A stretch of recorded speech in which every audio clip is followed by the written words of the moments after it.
The Twin Star Guild director, a beautiful lady named Heian, was in shock as she looked at her phone.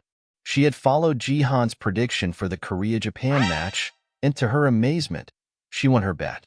A 37 times payout meant her $5,000 had turned into about $200,000. She never imagined a day like this would come. "Thank you, Jihan," she whispered to herself, smiling. Thanks to Jihan, Heian earned almost $180,000. However, she still ended up about $20,000 in the negative overall. She had bet heavily against South Korea, sure they would lose 0-3, and ended up losing $200,000 on that surety. Not only had she lost $20,000, but she also felt like she had lost her bright future. Meanwhile, at a restaurant, Jihan and Diego were discussing today's main topic. Jihan looked at Diego. "How about making a contract with me?" Diego was puzzled. "Why would someone like you want to make a contract with me? Am I really worth that much?" Jihan smiled. "Just like I predicted the match's outcome, I'm confident about this decision too." Diego was surprised by Jihan's confidence. Jihan then handed him the best ball item and said, "With this, you will become the world's strongest mage. This contract is just an investment. Come with me." Diego was shocked. He couldn't remember the last time someone had shown such faith in him. He missed that feeling. Diego remembered the time when he scored goals for his team, feeling like an essential part of the group. The cheers from fans and teammates still echoed in his mind. But after Battle.net became popular, he thought he would never experience that again. When Jihan offered him a contract, it felt like a new ray of hope. There was no reason for Diego to refuse. They agreed and signed the contract. Diego promised Jihan that he would repay him 10,000 times over.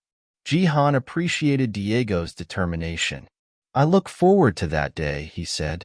At the game arena, a player tried to attack someone but was quickly killed by a stronger opponent. That opponent was the beautiful lady's bodyguard from the Twin Star Guild, Gaeong. She defeated the player effortlessly. 2 more players attacked her, but she dispatched them with ease using her sword. The game ended with Gaeong finishing in first place. Gaeong thought, 5 kills for first place. Not bad, but not enough. She compared herself to the high-ranking Sword King, who displayed overwhelming power during the Japan-Korea match, and Jihan, who was becoming an undefeated legend. She felt she was still far behind. "I've been slacking off since joining the Twin Star Guild.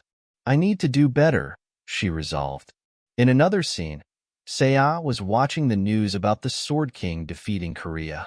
She felt bad, and Hisu asked if she was okay. Seiya insisted she was fine, but Hisu knew she was lying from her expression. "I want to stay with you today," Hisu offered. Seiya declined, thanking Hisu for taking her home. "My uncle is busy, so I was worried about getting back." Hisu then asked Seiya about her suggestion. "If you're okay with it, I'll start preparing right away." Seiya was unsure, but Hisu reassured her. There's no reason to refuse.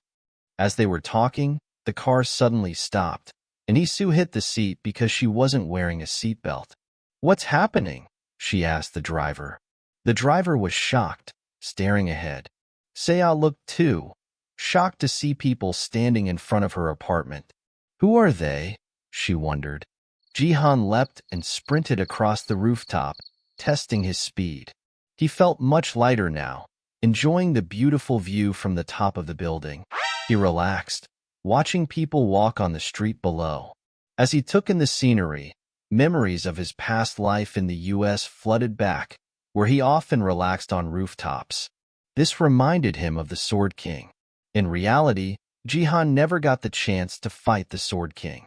Back when half the countries on Earth had disappeared, Jihan rose to become one of the high rankers. The Sword King, the top-ranking warrior, had vanished without a trace.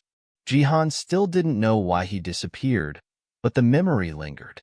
Determined to become even stronger than in his past life, Jihan knew he had to master the full nameless divine arts as soon as possible. Feeling rested, he prepared to move on. Meanwhile, at the Saya building, the driver shouted at some strangers blocking their way. These strangers were reporters, aggressively recording and demanding an interview with Saya. They were so forceful that the driver couldn't stop them. Inside the car, Saya and her friend Hisu were in shock. Saya was too stunned to speak, but Hisu shouted back at the reporters. They bombarded Saya with questions about the Sword King, causing her to tremble with fear. The driver tried to hold them back, but it was a difficult task. The reporters were relentless. Saya started crying, but Hisu looked oddly pleased, as if she had planned this. Just then, someone approached and called the reporters useless trash. It was Jihan. Angry at how the reporters were treating his niece, Jihan used his power to push them away from the car. They fell to the ground, complaining that they had the right to ask questions as reporters.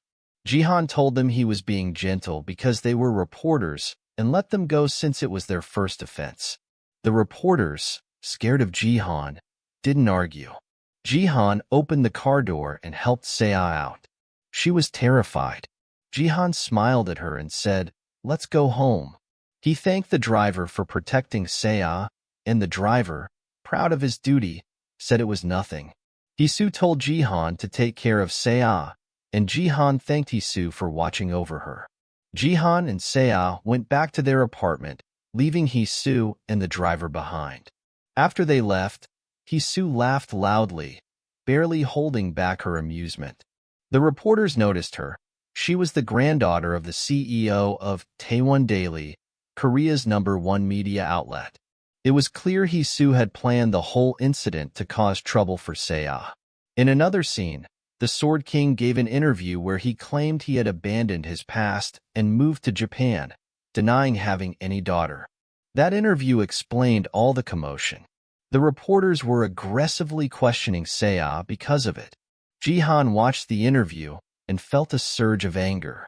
He didn't know how to lift Saya's spirits as her expression darkened once again. Suddenly, Saya turned to Jihan and reminded him of a promise she had made to help find the Shadow Queen. Now, she was ready to fulfill that promise. Jihan was taken aback. Saya confidently said she believed she had found the Shadow Queen and showed Jihan something on her phone. As Jihan looked at the phone, he was shocked by what he saw.